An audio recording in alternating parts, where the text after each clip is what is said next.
Okay, like lola, like father, like apo. Kinagaliwan ngayon ng netizens ang gwapitong apo ni superstar national artist Nora Honor na si Jayden De Leon. Matatandaan sa panayam sa kanya ni Family Feud host Ding Dong Dantes, sinabi ni Jayden na when I grow up, I wanna be an actor just like my whole family. Naku Jayden, ngayon pa lang artista ka na. Si Jayden, 9 na taong gulang ang panganay na anak ng mag-asawang Ian De Leon at Jennifer Orsini.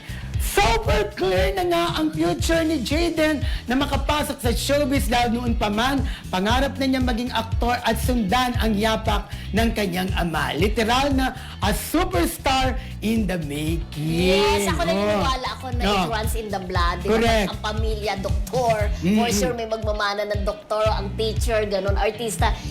Just the same with with Jayden, di ba? Correct. Anak ni Ian De De Leon. Leon, di ba? Siyempre, nasa dugo naman nila ang tatay din, si Christopher De Leon, di ba? At ang lola. Ang lola rin. Oo. Kaya aabangan natin kung kasing husay ba siya ng kanyang yumaong lola. Alam mo, napansin ko si Jayden habang pinagmamasdag ko siya, yung mata ni Ate Guy ay nakuha niya, di ba? Correct. Pag nakuha mo ang mata ni Ate Guy, alam na, di ba, Mildred? Correct. Oo. Oo. Good luck. Pero bata pa, di ba? Oo. Mag-aral muna.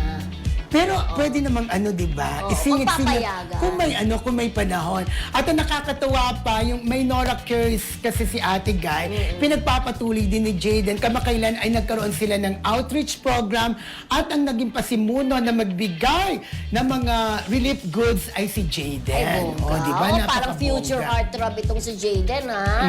Di ba? So, good luck kay Jayden. Lalo pa ang dugo na nanalitay sa kanya ay dugo ng ating national artist na si Miss Nora Honor.